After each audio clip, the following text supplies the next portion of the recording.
psicológicos de la prisión, insumos valiosos para repensar la justicia. El autor y quien va a presentar este tema es Diego Alejandro Borbón, de El Semillero Psicología Jurídica, que es avalado por el grupo de investigación SOFI de la zona Centro Bogotá, Cundinamarca. Vamos a escucharlo. Gracias por la invitación. Por parte del Semillero en Psicología Jurídica, presentamos este proyecto en curso sobre los efectos neuropsicológicos de la prisión, que son sin duda insumos valiosos para repensar la justicia. El siguiente, por favor. Lo cierto es que a nivel global, el encarcelamiento es la principal sanción o consecuencia en sistemas penales. Tanto así que a nivel mundial hay más o menos 11 millones de personas privadas de la libertad. En Colombia, infortunadamente, durante mucho tiempo como sociedad hemos tolerado que se mantengan en el tiempo inhumanas condiciones de reclusión. Por ejemplo, en Colombia, pues tenemos una población privada de libertad de más o menos 100.000 personas, antes de la pandemia era 120.000, pero la Corte Constitucional desde 1998 ha declarado la existencia del estado de cosas inconstitucionales. ¿Esto qué significa? Que en las cárceles y penitenciarías de Colombia se vulneran flagrantemente todos los derechos fundamentales de las personas privadas de la libertad. Y sin duda esto también infringe todas las obligaciones en materia de derechos humanos de Colombia. Entonces, las cárceles más hacinadas, por ejemplo, han sido históricamente la de Riohacha, la de Santa Marta y la de Andes, que han presentado incluso cifras superiores al 400% de hacinamiento. Y en Bogotá hemos podido constatar que centros de detención, como la estación de policía de Engativá, ha presentado más del 566% de hacinamiento. Siguiente, por favor. Entonces, ¿esto por qué es importante?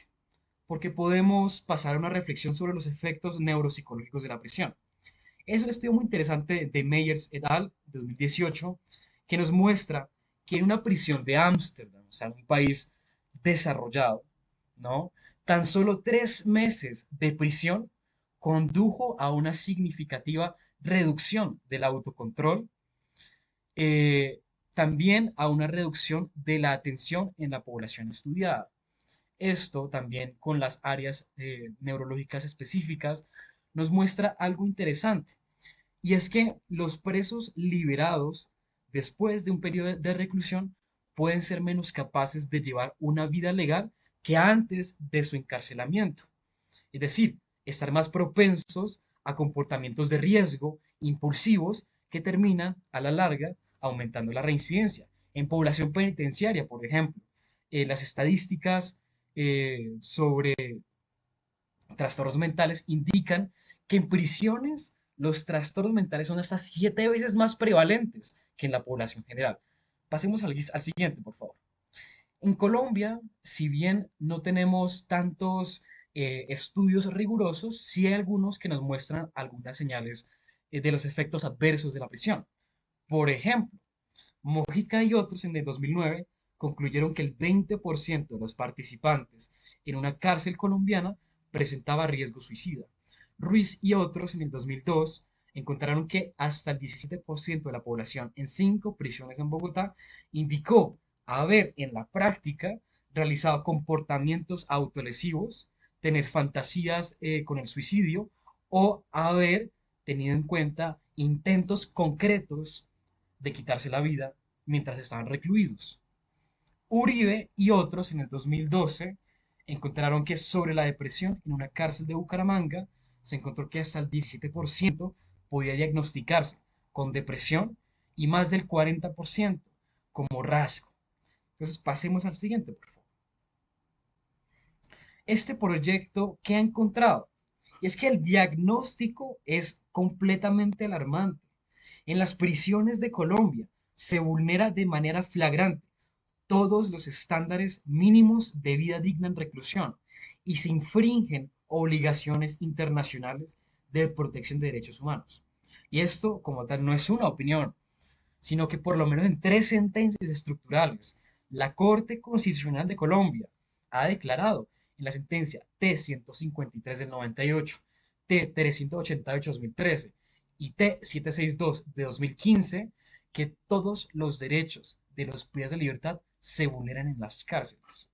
Entonces, ¿cuál es la gran reflexión y el diagnóstico que hemos encontrado? Y no solo en Colombia, sino a nivel internacional, hay estudios que lo comprueban, que la prisión ya no está sirviendo realmente para la prevención de los delitos, sino que se convierte en un efecto criminógeno, es decir, aumenta la delincuencia, aumenta la posibilidad de reincidencia y afecta gravemente la salud mental de los privados de la libertad, que por haber cometido un delito no dejan de ser ciudadanos a los que se les debe respetar su dignidad humana. Entonces, ¿cuáles son las posibles alternativas que busca ofrecer esta investigación, no solo para la academia, sino también para quienes hacen política criminal? Es, primero, que se necesita minimizar el uso de la prisión como una consecuencia penal. Dos, a mediano plazo, se necesita humanizar los entornos penitenciarios. Y esto no solo se logra claramente con la construcción de mejores cárceles, de mejores establecimientos, sino reduciendo y despenalizando conductas que infringen la ley penal, despenalizando delitos, ¿no?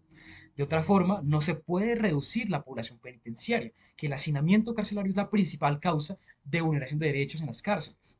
Y cuarto, ya para terminar, es que necesitamos priorizar mecanismos y formas de justicias alternativas, como por ejemplo la justicia restaurativa, que permite que en los implicados en un conflicto se sienten a resolver su propio conflicto, porque el derecho penal termina por expropiar el conflicto a las víctimas, invisibilizando sus reclamos y su voz. Por otra parte, la justicia comunitaria puede descentralizar la toma de justicia por parte del Estado para que entre las comunidades busquen formas más pacíficas de resolver sus conflictos. Por otra parte, la justicia terapéutica es un marco internacional muy interesante para analizar cuáles son los efectos en el bienestar psicológico de la justicia y la aplicación de la ley. Entonces, en el caso de las prisiones, pues está demostrando claramente que la prisión es un efecto criminógeno adverso y que causa efectos neuropsicológicos negativos a los de la libertad. Y otra cosa interesante es aprender de justicias indígenas. Porque es que en muchas justicias indígenas la retribución, la sanción y la venganza no se ven como la finalidad de la justicia, sino que muchas comunidades indígenas eh, interpretan y utilizan formas restaurativas de justicia.